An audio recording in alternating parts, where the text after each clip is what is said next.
여러분 반갑습니다. 김덕기입니다. 자, 이번 시간에는요, 챕터 13 기타 학습 이론 강의 진행하겠습니다. 오늘이 토요일입니다. 토요일 주말인데도 제가 지금 이제 카메라 앞에 섰습니다. 여러분들 합격을 위해서 이 심화 이론 학습 강의 잘 들으시고, 가장 메인은 이 기출 문제를 풀기 위해서 공부하는 겁니다. 그러니까 기출 문제가 제일 핵심입니다. 기출 문제 동영상 자주 보시고요. 파이널 강의는 마무리 투수입니다. 그래서 처음 보통 야구도 투수가 3박자거든요. 선발 투수가 중요해요. 이 선발 투수가 이론서, 뭐 기초 이론서, 심화 이론서, 이론서들입니다. 그래서 선발 투수가 이론서 초석을 다 다진 다음에 중간 게투는 이론서를 잘 이어가야 돼. 이게 기출입니다. 그래서 기출을 잘 중간에 있는 이 투수가 잘 점수를 지켜줘야 승리를 갈 수 있습니다. 이 기출입니다. 파이널, 마지막에 파이널로 가지게 하면 합격은 한 거예요 이미. 그러니까 여러분 강의 들으면서 나는 이미 합격했다, 자신감 뿜뿜, 자기 효능감 뿜뿜, 이런 마음을 가지십시오. 오히려 강의를 들으면 불합격되는 게 더 힘들어요. 왜냐하면 말이죠, 탑이 팍팍 올라오거든요. 그 탑이 팍팍 올라오는 강의를 지금 출발해 보겠습니다. 자, 제목 메타인지입니다. 메타인지. 벌써 메타인지. 인지가 뭐예요? 대가리. 메타. 큰 대가리예요. 큰 대가리. 대두죠. 큰 대가리. 용량이 많이 들어가죠. 용량이 많이 들어가는 대가리가 메타인지예요. 얼마나 쉬워요. 그래서 초능력, 뭐 이렇게 생각하시면 됩니다. 초능력, 초인지다. 왜? 대가리가 크니까. 그래서 큰바위 얼굴, 메타인지다. 상위인지, 초인지라고 한다. 그래서 사고 과정에 대한 초인지 또는 상위인지, 뭐 그냥 쉽게 이해하면 그냥 유치하게 초능력을 발휘할 수 있는 인지, 메타인지, 뭐 이렇게 보시면 될 것 같습니다. 초인지라고 보시고요. 자신의 사고 내용과 과정을 대상으로 하는 정신적 활동을 의미한다라고 하고요. 메타인지 전략적이에 계획하고 점검하고 수정하고 평가하고 예견한다. 이 순서, 메타인지 전략적 순서, 계획이 1번이고 점검이 2번이고 수정이 3번이고 평가가 4번이고 예견이 5번이다. 그래서 이 순서 여러분들이 포인트 잡으시면 될 것 같습니다. 인지 과정이라고 할 때 새로운 과제를 수행할 때 더 많은 주의가 요구된다. 그렇죠. 새로운 과제. 우리 시험 문제 푸는 것도 새로운 과제죠. 답만 팍팍 나와야 된다. 과제가 경쟁 관계에 있을 때 선택적 주의가 필요하다. 답만 팍팍 나와야 된다. 그래서 우리는 초인지, 메타인지가 필요합니다. 그냥 기본적인 인지, 그냥 기본 대가리로 다 외우려면 미쳐버려요. 초인지, 답이 팍팍 올라와야 된다라고 보시면 됩니다. 과잉 학습된 과제나 반복적 정보를 처리할 때 자동성이 발생한다. 뭐 이렇게 나오고요. 이런 거 보고 요거 보세요. 계열 처리는 의식적으로, 병렬 처리는 무의식. 이런 문제들이 이제 출제자가 문제 내기 좋거든요. 장난질하기 좋거든요. 계열 처리는 뭐냐면요, 그냥 쉽게 말하면 순서화예요. 순서. 그러니까 순서적으로 나열된 것은 의식적으로. 이렇게 순서, 계획이 1번이고 점검이 2번이고 이렇게. 그다음에 병렬적 처리, 메타인지의 내용이 복잡하거든요. 여기도 이렇게 말했지만 복잡한 내용들이 나오지 않습니까? 자신의 인지 과정에 대한 지식을 통해 정보를 선택하고 분류하고 정보에 맞는 뭐 쭉 나옵니다. 이렇게 이런 것들에 대한 정보가 많은 분산되어 있는 거, 이런 걸 병렬 처리라고 해요. 이런 건 그냥 퉁치면서 통찰적으로 무의식적으로 그냥 메타인지는 뭐예요? 메타인지, 초인지, 초능력, 무의식적 탁 나와야 돼요. 그래서 병렬 처리는 무의식적, 순서화가 있는 건 의식적, 이렇게 처리한다라고 하시면 이해가 빨라요. 이거를 가급적이면 책 보지 마세요. 책 100번 읽어봐야 계열 처리는 의식적으로, 병렬 처리는 무의식. 이게 뭔 말인지 몰라요. 그냥 무조건 외우면 역시 어려워. 강의 들으면 쉽죠.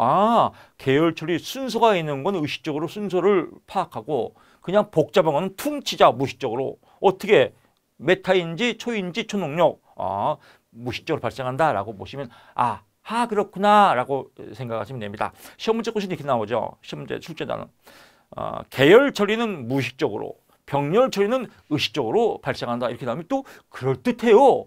그래서 그런 것들 조심하면 되겠습니다. 학습의 전이 쉽습니다. 학습 전이 옮기는 거예요. 그래서 학습을 옮기는 거죠. 여러분도 보세요. 여러분들 과목 공부할 때 뭐 과목별로 다 비슷한 것들은 나오고 또 나오고 무슨 행동주의, 뭐 고전적 적거나 뭐 조작적 적거나 나온 거 또 나오고 이 과목에서 나오고 저거 나오지 않습니까? 예, 그런 식으로 이렇게 옮겨지는 겁니다. 그래서 옮겨지는 것을 학습의 전이라고 한다. 학습의 전이를 통해서 선행학습의 효과가 후속적. 당연하죠. 먼저 배웠으면 나중에 배울 때 영향을 미친다.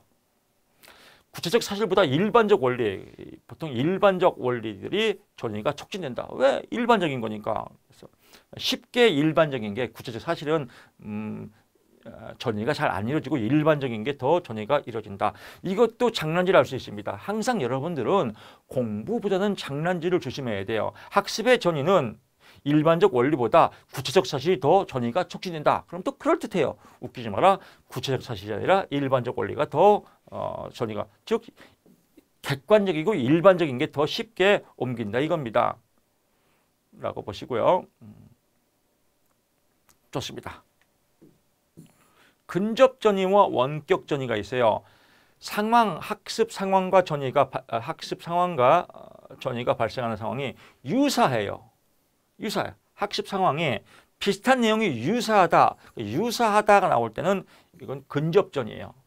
유사하니까요. 그래서 학습한 내용이 변형되지 않고 동일한 절차가 나오는데 뭐 몰라도 됩니다. 그냥 유사한 상황이면 근접, 바로 전이가 이어지고, 원래의 맥락과 전이 맥락이 상이하는, 내용이 다르단 말이에요. 학습한 내용의 원리와 개념을 그러니까 응용된 겁니다. 광범위하게 일반화되는 것은 원격, 멀리 전이된다는 겁니다. 그래서 유사한 거는 가깝게 근접전이, 또 유사하지 않은 것, 상이한 경우에는 원격 전이, 떨어져서 전이가 된다. 그래서 쉽게 파악하시, 너무 복잡하면 안 됩니다. 상이하다, 멀리 떨어져 있다, 원격, 가깝다, 근접전이라고 보시면 됩니다.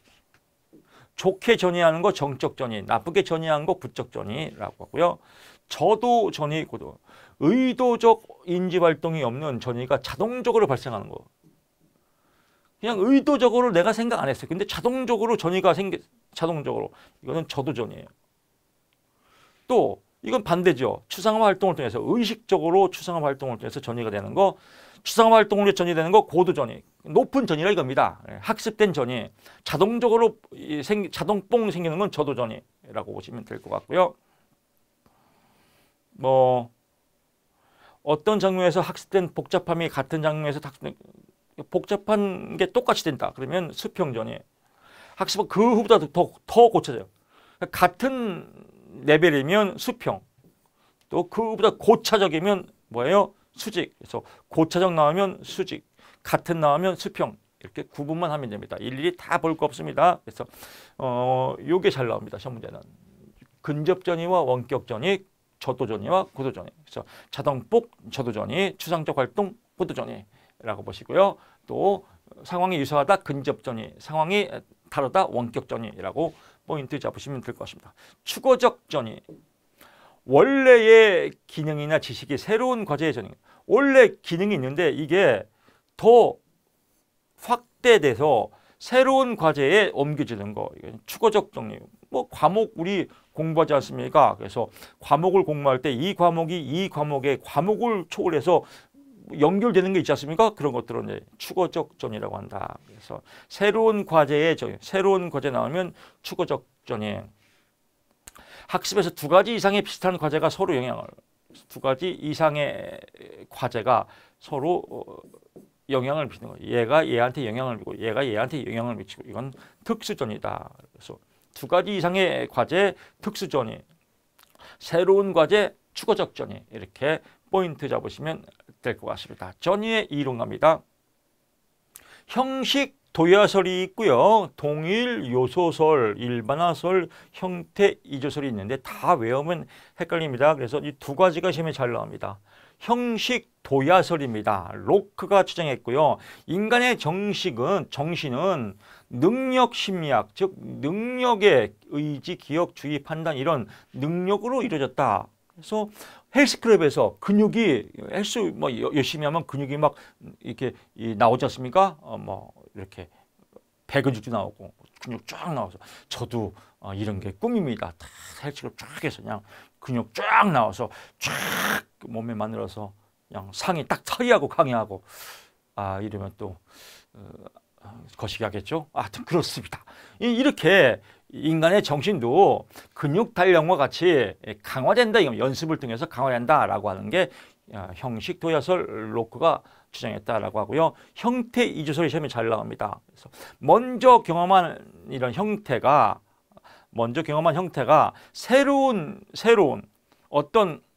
새로운 경험에 의해서 인지가 구조되고 재구조될 때 먼저 된 게 우선이다. 그래서 먼저 된 경험 구조가 위상적 이동을 가져온다. 우선된다라고 하는 게 형태 이조설 코프카가 얘기했다라고 보시면 될 것 같습니다. 그래서 먼저 경험한 것이 새로운 경험한 것보다 위상적 지위를 가져온다. 이것을 무엇이라고 합니까? 형태 이조설. 이렇게 찌찌뽕 시키면 되겠습니다. 전위를 좌우한 요건들은 뭐 동일 요소 사전 훈련 이건 상식이니까요.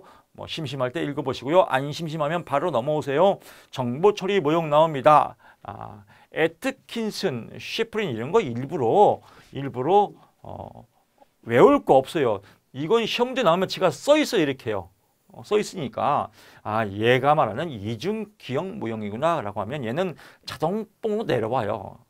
그냥 애를 써서 그냥 애트킨슨, 셰프린 이렇게 애를 쓰면 아주 애달퍼요. 심지어 이런 사람 ATKINSON 이거 아주 게토레이 셰프린 게토레이 2 셰프린 이건 무슨 뭐 셰프린 이건 모릅니다 같은 이들이 얘기했다. 기억 이 모형을 얘기했는데 감각 등록기 감각 기억이에요. 우리 배웠죠. 기억에 대해서. 얘가 또 똑같은 걸 만들었습니다. 단기 기억, 단기 저장고, 장기 기억, 장기 저장고 이렇게 말만 바꾼 거예요. 이 새끼들 웃긴 것들이에요. 맨날 똑같은 거 갖고 이 말이 저 말이고 저 말이 저 말이고. 그러니까 공부가 어려운 거예요. 생활에 별로 도움도 안 되는데 맨날 이렇게 만들었습니다. 이것들도 심심하니까 애트킨슨하고 셰프린이 야 우리 기억 갖고 또 하나 우리 거 만들까 이름 만들어서 이렇게 만든 것들이에요. 그래서 감각 기억 아주 짧은 거 똑같은 내용입니다. 단기 기억에서는 정보가 15초 30초다.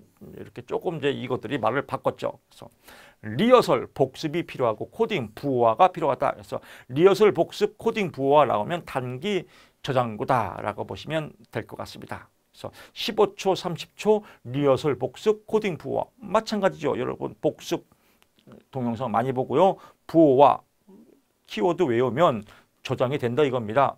장기 저장고, 장기 기억, 부화된 자료를 오랫동안 저장하고 정보량이 무제한이다.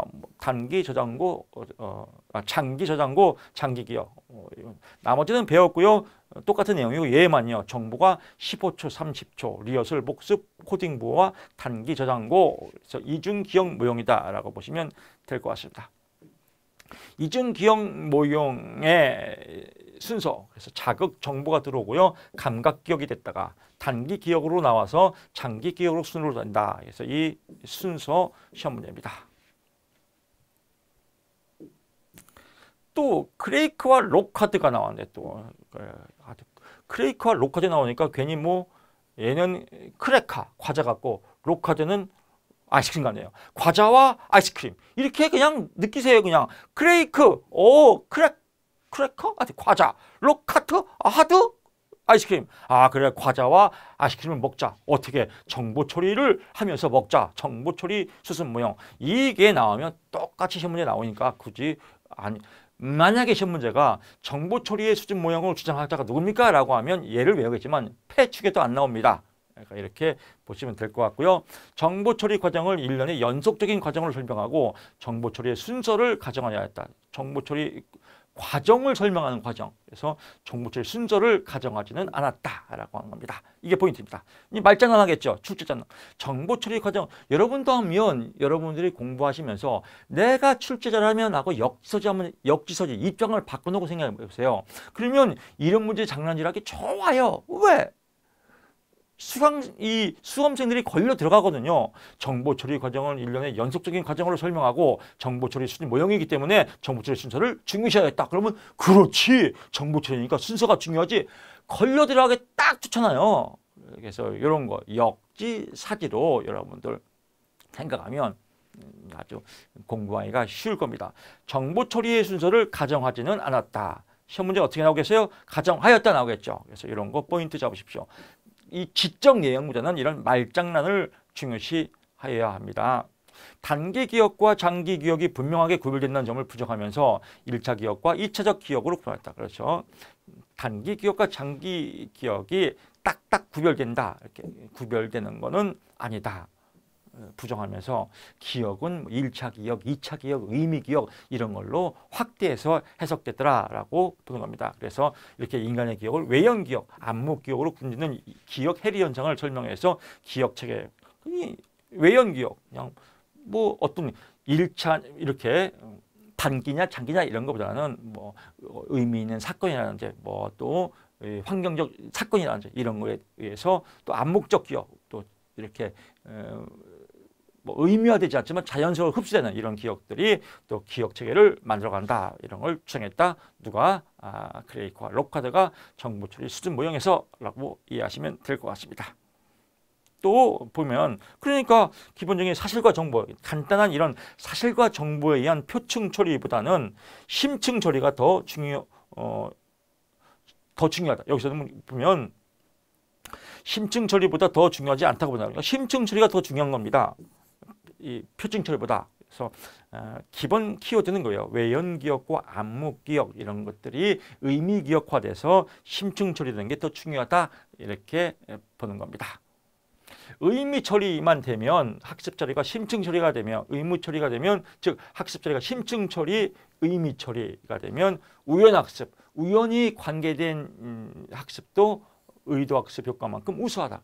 그래서 자동봉으로 이렇게 우연히 우리만 남은 우연이 아니야. 이렇게 해서 우연 학습도 학습에 매우 효율적이다라고 보시면 될 것 같습니다.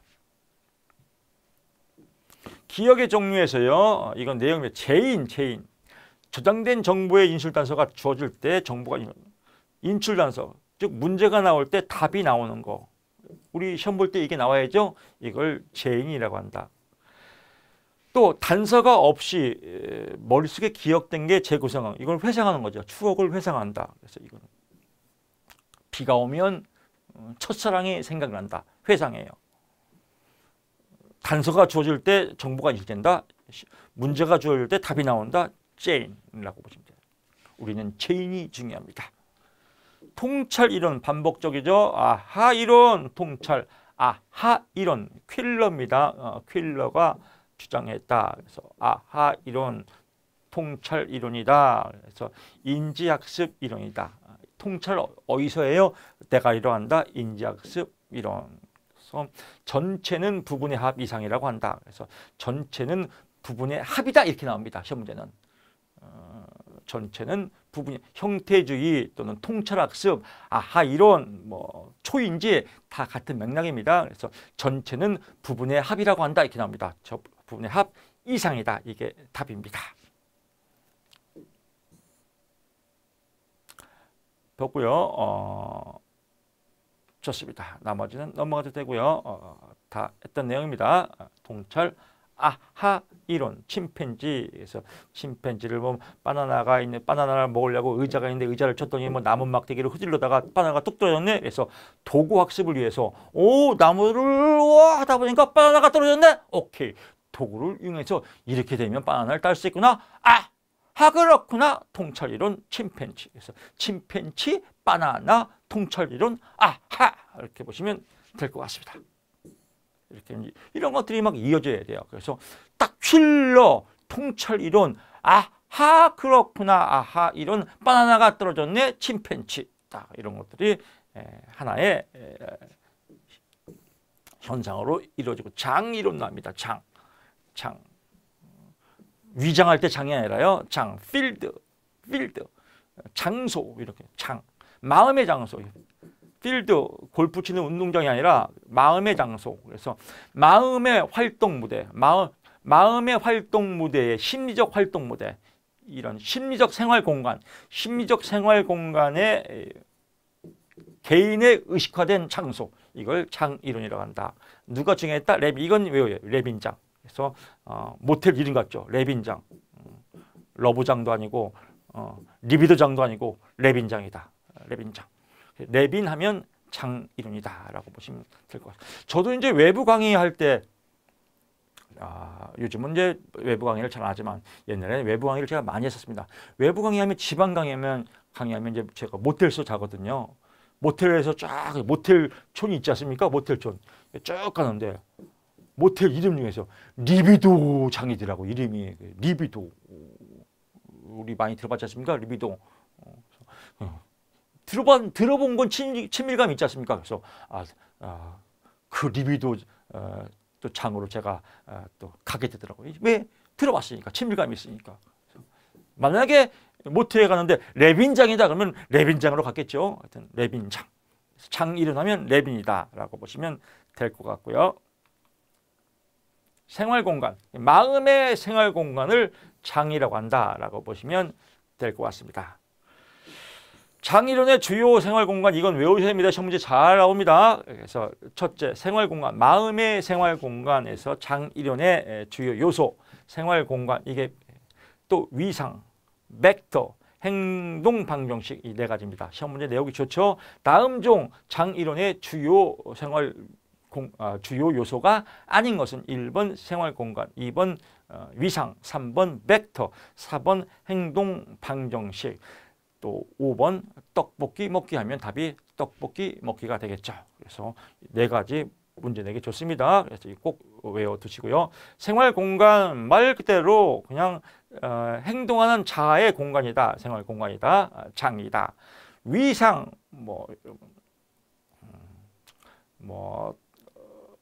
위상 이거 보통 이 용어가 어렵게 느껴지는데요. 위상은 별거 아니에요. 설명은 거창해. 생활공간의 기능적 부분의 배경이나 경계를 보일 생활공간의 기능적 배경이나 경계의 상태, 위상.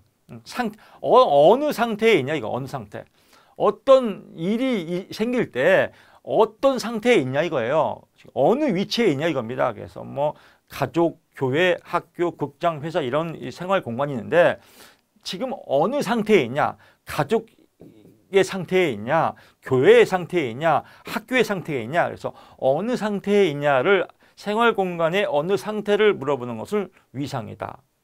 또 이 생활 공간이 어떤 방향과 강도로 움직이냐? 이걸 벡터로 갑니다. 그래서 방향과 강도하면 벡터입니다. 아이가 배고픈 경우에는 음식의 통합, 배고플 때의 방향, 배고플 때의 강도. 그래서 만약에 시험 문제예요. 이건 진짜 시험 문제입니다. 어떤 환경에서의 방향과 강도를 물어보는 것을 무엇이라고 합니까? 라고 물어봅니다. 방향과 강도. 그래서 답이 벡터입니다. 벡터. 방향과 강도. 어떤 방향이고 어떤 강도를 느끼냐? 이건 벡터고요. 생활 공간의 기능적 부분들의 배경이나 경계. 생활 공간의 기능적 부분들의 배경이나 경계의 상태. 어떤 상태냐라고 하면 위상이다. 행동 방정식. 개인과 환경의 상대적 위치. 그래서 위치와의 함수관계. 환경과 개인 간의 위치. 함수관계. 행동 방정식. 이렇게 포인트 잡으시면 될 것 같습니다. 장이론에서 영역, 분화, 일반화, 재구조화라고 하는데 이건 특별히 볼 거 없습니다. 브루너 나옵니다. 브루너. 불 터졌어요. 그래서 브루너. 불 터졌다. 브루너. 그래서 왜 불 터졌어요? 발견하다가 불 터졌다. 발견학습이다. 그래서 인간의 인지구조와 지식구조에 적합한 연결 배합이 기초로 교육과정을 재구성한 것이다. 피아제의 인지발달 단계서를 계승하여 발달 단계 나왔다라면 발견학습이다. 브루너. 발달 단계를 공부하다가 불 터졌다. 어떻게 불 터졌냐? 행동적 표상, 심상적 표상, 기호적 표상, 행동으로 불 터졌고 마음으로 불 터졌고 기호하다가 불 터졌다. 그래서 행동적 표상, 심상적 표상, 기호적 표상을 강조한 건 무슨 이론입니까? 하면 브루너의 발견학습이다 라고 포인트 잡으시면 될 것 같습니다. 이런 문제는 시험 문제를 3개 내니까 출제할 수가 없어요. 우리 시험 문제가 오지선다형이기 때문에 3개짜리를 만들 수가 없거든요. 그래서 시험 문제가 나오면 행동적 표상, 심상적 표상, 기호적 표상들을 강조한 이 이론은 무엇입니까? 라고 하면 브루너의 발견학습이다 라고만 보시면 될 것 같습니다. 이런 거 발견하다가 불터였다 브루너라고 보시면 되고요.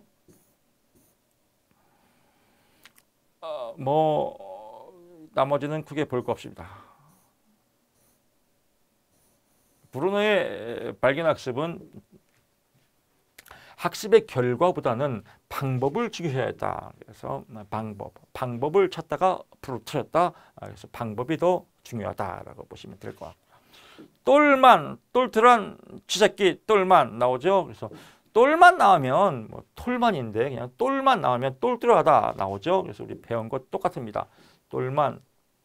목적적 행동주의예요. 목적 있죠. 미로를 찾다가 그래서 먹이가 있는데 미로를 막 찾다가 먹이가 없을 때는 뭐 미로를 못 찾다가 먹이를 줄 때는 미로가 찾고 먹이를 안 주다가 먹이를 주면 또 미로를 찾고 그래서 이 미로 찾는 걸 기억하더라. 그래서 기억했다. 그래서 뭐 똘똘한 쥐새끼 인지주의다. 대가리로 기억했다. 그래서 인지주의 학습이다.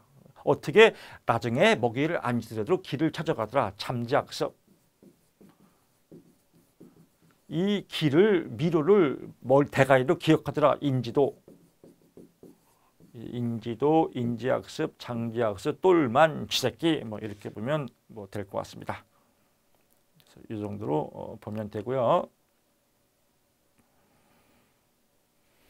학습하는 행동은 목표지향점이에요. 먹이를 찾아가야죠. 목표지향점이요. 학습에 있어서 유전적 요인, 연령, 훈련의 개인차가 행동에 예측에 이해하는데 주요한 학습이다. 그래서 유전적 요인, 연령, 훈련의 개인차 뭐 이렇게 보시면 될 것 같고요. 나머지는 쭉 읽으면 됩니다. 그 다음에요. 3번 중요합니다. 이런 것들이 시험 문제니까요. 스키너와 달리 스키너는 강화죠. 똘만은 강화를 학습의 필수적인 것으로 보지는 않았다. 그래서 강화 때문에 먹이를 찾는 과정에서 강화 때문에 먹이를 찾는 게 아니라 인지, 대가리를 기억해 찾더라. 그래서 강화를 학습의 필수적인 것으로 보지 않았다. 누가? 똘만이. 그래서 시험 문제는 어떻게 나옵니다? 똘만의 인지주의 학습은 강화를 학습에 필요한 중요한 요소를 본다 이렇게 나옵니다. 그래서 요소는 본 게 아니다. 잠재적 학습, 인지도가 더 중요하다라고 보시면 될 것 같습니다. 자, 이렇게 설명을 하고요. 좀 요만큼 설명할 때는 또 침이 말하고 또 혓바닥이 잘 안 들어갑니다. 커피 한 잔 마시고 다음 시간에 찾아뵙겠습니다. 고맙습니다.